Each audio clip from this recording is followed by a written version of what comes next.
भंवर पाटिल और इंदर दोनों साथ बैठकर एंजॉय कर रहे होते हैं। पाटिल सभी की बात कर रहा होता है तो इंदर बोलता है, ऐसा क्या खास है उसमें जो तू हमेशा उसी की बात करने लगा है? पाटिल कहता है, पता नहीं, जब से मैंने उसे देखा है तब से बस उसी का ध्यान रहता है। पाटिल को सभी से प्यार हो जाता है, इसीलिए वो हर तरह से उसकी मदद करने में लग जाता है।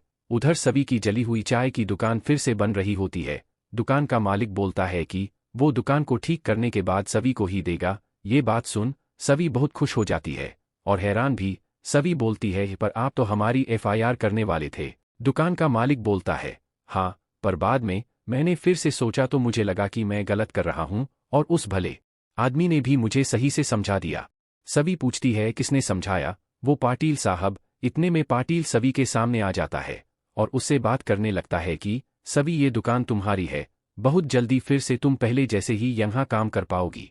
सभी बोलती है, सर ये एहसान करने की वजह पूछ सकती हूँ आपसे? पाटिल कहता है, सभी, ये कोई एहसान नहीं है और मैंने तो बस उसे प्यार से समझाया और वो मान गया, और इसे आप एहसान मत समझो। पाटिल सभी को समझाता है कि हमने थोड़ी रिसर्च करी तो हमें पता चला कि आपकी आईएस चाय वाली की जो दुकान थी वो बहुत ही कम समय में बहुत पॉपुलर हो गई थी, जिससे यहाँ आसपास भी बहुत लोगों को रोजगार मिल रहा था। ऐसा बोलते हुए पाटिल बात को घुमा देता है।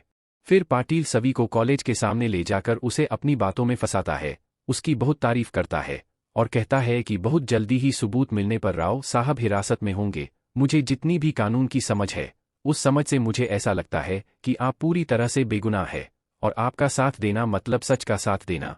इतने में सामने खड़ी राव साहब की गाड़ी में जोरदार धमाका होता है।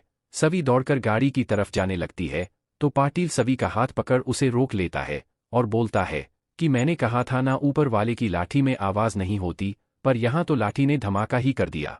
उधर राव साहब और ऋषि सभी को सामने देख सोचते हैं कि ये सब सभी बदले की आग में करवा रही है, और घर में ईशान को ये सब बताते हुए बोलते हैं कि वो सभी हमसे बदला ले रही है। उस पाटिल को अपने साथ मिलाकर वो ही उसकी चाय की दुकान भी दोबारा बनवा रहा है। ईशान ये सब बातें सुन हैरान हो जाता है, पर उसे विश्वास नहीं होता है कि सभी ऐसा कर सकती है। ऐसी ही वीडियोस और पूरा एपिसोड देखने के लिए इस चैनल को अभी सब्सक्राइब करें।